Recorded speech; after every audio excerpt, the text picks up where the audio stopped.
We look at life like it's about what you can get from life. And I think, I read something, I was like, that's not what it is. You're going to always be unfulfilled if you look at life like that. It's about knowing you're going to leave one day. And, when you leave, the only way you're going to be fulfilled is if you know you gave everything you had. Really, though. And you Yep. emptied yourself here. And you left it all here because it's temporary and you got a moment, Right. So I think that for me, it's like, I got kids. I got a daughter and a son. Right. So, you got to factor in your kids. You can't just all the way commit yourself to your cause. Right. You gotta make sure that you're there for your kids. But outside of that, I want to be in this thing until I'm out of energy, till I don't have nothing left to contribute. Right. Yeah, and it might not always just be making music and being in front of the mic, but just a part of hip hop culture and just a part of what this thing has become. First, I just would like to say R.I.P. to Nip. You know what I'm saying? R.I.P. to the King. His ingenuity was amazing. You know what I'm saying? He was definitely distinctive. Indispensable in that regard. Just somebody who stood up for the culture ultimately. But I want to get into what he was talking about in this video, where he said that most people look at life about what life can do for them. You know what I'm saying? Instead of what they can do for life and what can they do to impact the people that they're coexisting with. You know what I'm saying?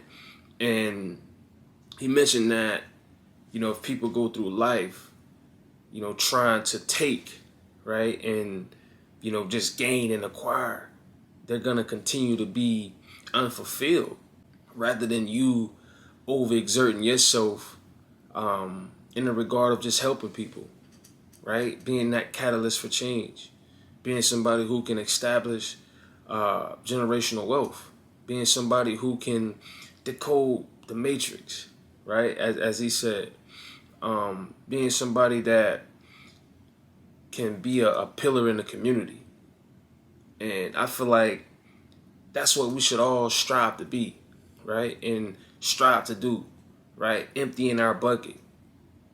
Waking up every day trying to see, what can we offer to life to make the world a better place.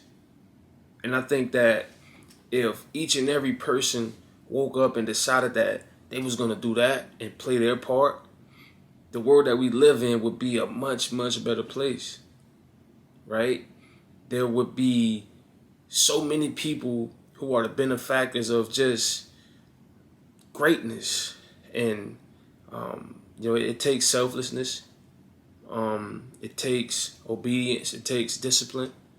All these things that I feel that we can exemplify. I decided to dissect that video and lock in on what Nip was saying in this video, because that's a principle, that's a core value that we need, right? What can you offer life? What can you offer the people that surround you?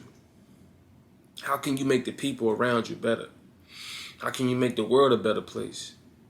How can you make your work environment a better place? We need people leading in that aspect. It's crazy to me because he's no longer here with us. But, as I dissect his interviews, as I, lock in on his projects, his books, the books that he recommends, and just the way that he maneuvered in life, with integrity, I saw that he was somebody that really lived the way he talked, right? He talked about being selfless. He talked about being autonomous. He abhorred being subservient, and he demonstrated, ultimate confidence and, the all money in concept. All these things, man. But he wanted to make the world a better place. And no matter where you come from, what you've done, if you develop that mindset, you can make a huge impact in this world.